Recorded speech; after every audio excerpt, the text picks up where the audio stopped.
So my last video, I spoke about how I felt about the Denver Broncos and the hope for this upcoming season. And obviously, every team wants to win the Super Bowl, but realistically, what do I expect out of the Broncos? And I said to compete for the AFC West division and to ultimately win the Super Bowl. It's only year two of Bo Nix. Of course, Sean Payton hasn't been here that long, going into his third season. The defense is elite, though. Free agency and the draft, I thought the Broncos killed it. And they had a lot of dead cap that they were working with. Now that that's off of the books, we've started to see the Broncos make some serious changes to the roster, and they continue to get better. And they just got J.K. Dobbins on a one-year prove-it type of deal, of course, to pair with R.J. Harvey.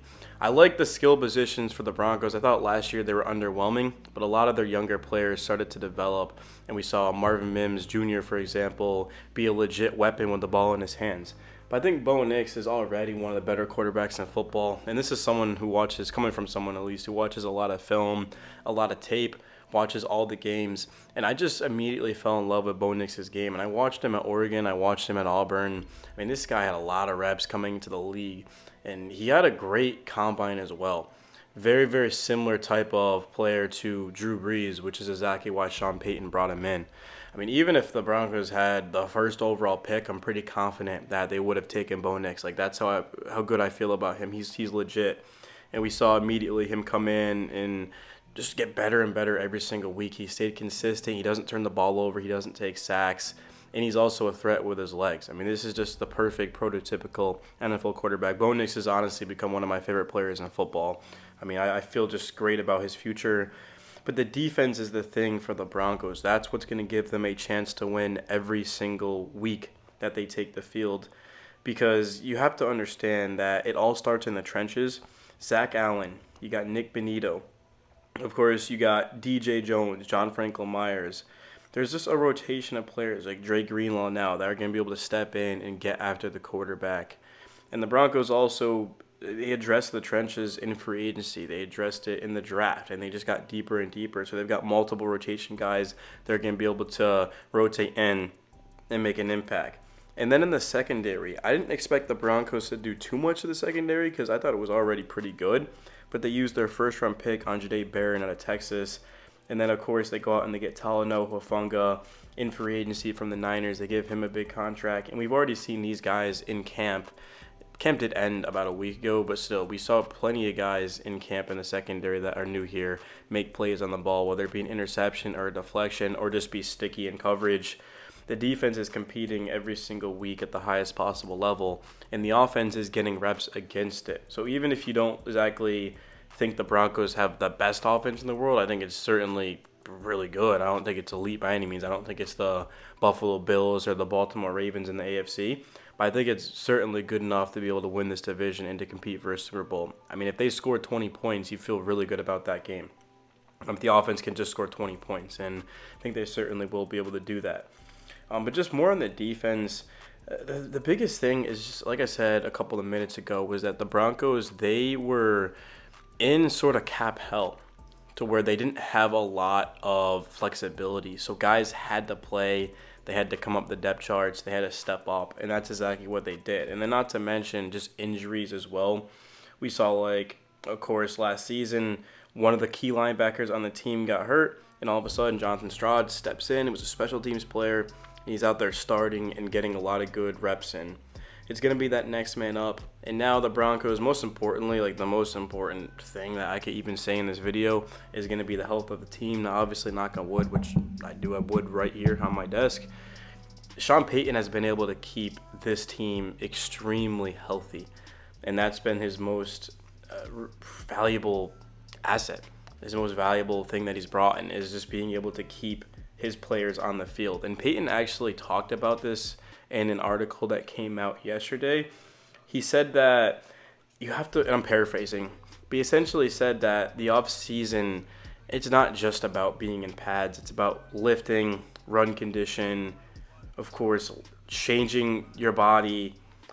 You look at the 5 weeks, of course, in the April sort of timeline where they're not even playing or focused on football. It's literally just conditioning and strengthening your body. And I think that's why the Broncos have been so good under Sean Payton, is they're just coming into camp extremely prepared and ready to go versus a lot of other teams are not. And the Broncos are a step ahead. And now that they're starting to get more talented, we're going to see a huge increase in their ability this upcoming season. From somebody who does cover the Chargers, covers a couple of different teams, I think the Broncos are just way ahead right now. They're honestly in midseason form. And I saw this even last season as they just got better and better and better. And you look at the loss against the Bills, obviously that was unfortunate that that game was able to get away from them so much. 31-7, nobody wants to lose like that. The Ravens game sucked, but outside of that, there was no lopsided L's. Every loss was close. Like the Chiefs was a block kick.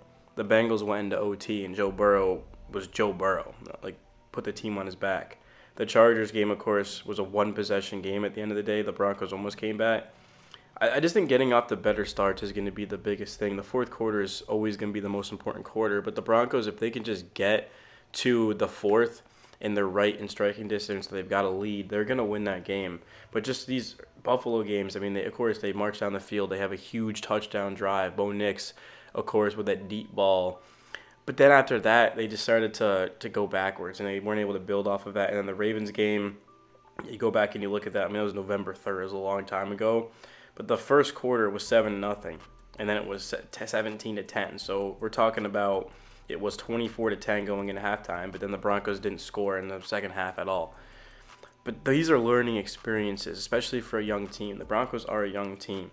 They're not this old type of, not like they got a lot of young players that are still developing, that are still work in progress. And I just think last season taught them a lot, and we're going to see them look a lot better this upcoming season. But at the end of the day, the Broncos did win 10 games. They made the wild card. They made the playoffs. But now they've got to go after the division so they can get home field.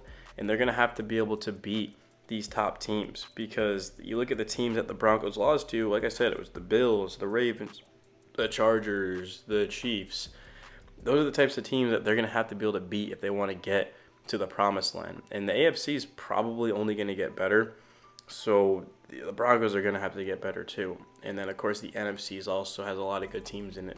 I mean, winning a Super Bowl is so difficult. I mean, you got to, first of all, play 17 games, and then you got to go in the playoffs against the best teams. You only get a week of rest. It's tough, man. It's extremely tough. But if anyone can do it, it is going to be this Denver team. I believe in them. I believe in the coaching staff. I believe in the talent, the scouts, and the picks that they've made.